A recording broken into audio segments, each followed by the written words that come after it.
Hello नमस्कार, हमारे channel पर आपका स्वागत है। इस वीडियो में हम कबाला बेस्ड न्यूमरोलॉजी की हम चर्चा करेंगे। इसके बारे में बहुत कम लोग जानते हैं, इसलिए हम आपको इस वीडियो में बताएंगे कि ये होता क्या है कबाला बेस्ड न्यूमरोलॉजी और ये सीखना क्यों आवश्यक है। कबाला के बारे में जानने से पहले हमें नाम के बारे में थोड़ा जानना पड़ेगा। संसार में जितने भी नाम हैं उसके दो भाग कह सकते हैं आप। पहला लिखा हुआ, दूसरा बोला हुआ। यानी कि जितने भी नेम है उसके दो पार्ट्स हैं, रिटन और स्पोकन। रिटन में स्पेलिंग लिखी जाती है और स्पोकन में साउंड्स बोला जाता है। जैसे देखिए, किसी का नाम राम है तो आप कैसे लिखते हैं? RAM, राम, ठीक। लेकिन बोलते कैसे हैं? राम, ठीक। वैसे ही देखिए, अगर किसी का नाम सैम है तो हम उसको लिखेंगे SAM, सैम, लेकिन पढ़ेंगे क्या? सैम। और देखिए यहाँ पर जो ए लेटर है, राम का ए, यहाँ पर इसका उच्चारण आ रहा है और वहीं ए जब सैम में आ रहा है, यानी कि लिखा हुआ अलग होता है और बोला हुआ थोड़ा अलग हो जाता है।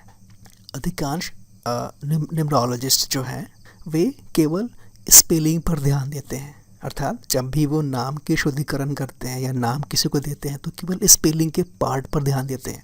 वो कभी भी साउंड पर ध्यान नहीं देते, जबकि साउंड अधिक महत्वपूर्ण है। क्यों? क्योंकि साउंड, जब ये सृष्टि बने, जब ये यूनिवर्स बना, तब से साउंड है। और लिखा हुआ वर्ड, लिखा हुआ लेटर, उसको आए हुए 10-15 हज़ार बरस ही हुए, उससे पहले नहीं हुए। अर्थात एक जो चीज़ जो सृष्टि के आरंभ से आ रही है और एक जो चीज़ जो 10-15 हज़ार बरस पुरानी है, तो जो साउंड है वो सबसे इम्पॉर्टेंट है। और अधिकांश न्यूमरोलॉजिस्ट साउंड पे ही ध्यान नहीं देते, केवल स्पेलिंग पे ध्यान देते हैं।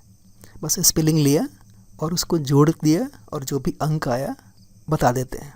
लेकिन कई बार इससे काम नहीं चलता, ये सिस्टम कई बार फेल हो जाती है। जैसे मैं आपको उदाहरण देता हूँ, एस्ट्रोसेज ज्योतिष का सबसे बड़ा ऐप है, सबसे पॉपुलर ऐप है। अगर आप एस्ट्रोसेज की स्पेलिंग लेते हैं और उसको जोड़ते हैं तो अंक आता है 29, राइट। और देखिए किरो ने 29 के बारे में क्या लिखा हुआ है। ये अंग्रेजी में है किरो ने जो लिखा है, और ये उसका हिंदी अनुवाद है। क्या कहता है किरो?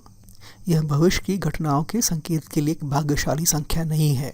यह संख्या दूसरों की अनिश्चितताओं, विश्वासघात और धोखे को इंगित करती है। यह परीक्षण, क्लेश और अप्रत्याशित खतरों, अविश्वसनीय मित्रों और विपरीत जिनसी सदस्यों के कारण होने वाले दुख और धोखे का पूर्वाभास देता है। यह भविष्य की घटनाओं से संबंधित किसी भी चीज़ में सामने आने पर गंभीर चेतावनी देता है। अर्थात कीरो के अनुसार ये अंक अच्छा नहीं है। तो अगर एस्ट्रोसेज का स्पेलिंग अनलकी है, उसमें खतरा है, फिर वो इतना सफल क्यों है? क्योंकि उसका जो साउंड है वो उसको सक्सेस देता है। अर्थात एस्ट्रोसेज की जो स्पेलिंग है ये सक्सेस नहीं दे रही, ये तो फेलियर दिखा रही है, लेकिन फिर भी एस्ट्रोसेज सक्सेसफुल है। क्यों? क्योंकि उसका जो साउंड है वो काम करता है और वो उस साउंड को कबाला दिखाता है। अगर आप कबाला से एस्ट्रोसेज को देखेंगे तो एक क्षण में पता चल जाएगा एस्ट्रोसेज क्यों सक्सेसफुल है। अर्थात कबाला के अनुसार एस्ट्रोसेज एक सही नाम है। मैं आपको और उदाहरण देता हूँ जहाँ पे ये जो स्पेलिंग आधारित न्यूमरोलॉजी है, स्पेलिंग बेस्ड न्यूमरोलॉजी है, वो फेल कर गई। जैसे कुछ मूवी के नाम है, एक नाम है बच्चन पांडे, तो उन्होंने क्या किया, उन्होंने अलग से H लगाए और अलग से A लगाया। अर्थात अगर कोई भी नाम लिखेगा वो BACHCHAN लिखेगा, उन्होंने क्या किया, एक्स्ट्रा H लगाया। फिर यहाँ भी उन्होंने एक्स्ट्रा A लगाया। क्यों? क्योंकि बिना एक्स्ट्रा H और बिना एक्स्ट्रा A के बच्चन पांडे 4 पर आता है, और जब हम एक एक्स्ट्रा H लगाते हैं, एक एक्स्ट्रा A लगाते हैं, तो ये 1 पे आ जाता है, जो कि लकी माना जाता है। जो हमारे बहुत सारे न्यूमरोलॉजिस्ट हैं, विशेषकर जो मुंबई में बैठे हुए हैं, उनके अनुसार 1, 3, 5, 6 ये सबसे पावरफुल और लकी नंबर्स हैं। तो सारे नाम इन्हीं पे ऐड होकर आना चाहिए, लेकिन यहाँ पर आया, लेकिन ये फील हो गया। आप देखिए, एक और फिल्म आई थी अक्षय कुमार की, गुड न्यूज़, तो उन्होंने क्या किया, उन्होंने Z लगा दी, वो भी 2-2। क्यों? क्योंकि इसको न्यूमरोलॉजी के अनुसार बढ़िया करना था। अगर हम गुड न्यूज़ को सीधे सीधे लिखें तो ये बनता है 4, जो कि उतना एक शुभ अंक नहीं माना जाता। लेकिन जब हम Z लगा देते हैं 2, तो ये 6 पे आ जाता है, जो कि एक बहुत ही शुभ और लकी अंक माना जाता है। लेकिन फिर भी ये फिल्म पिट गई।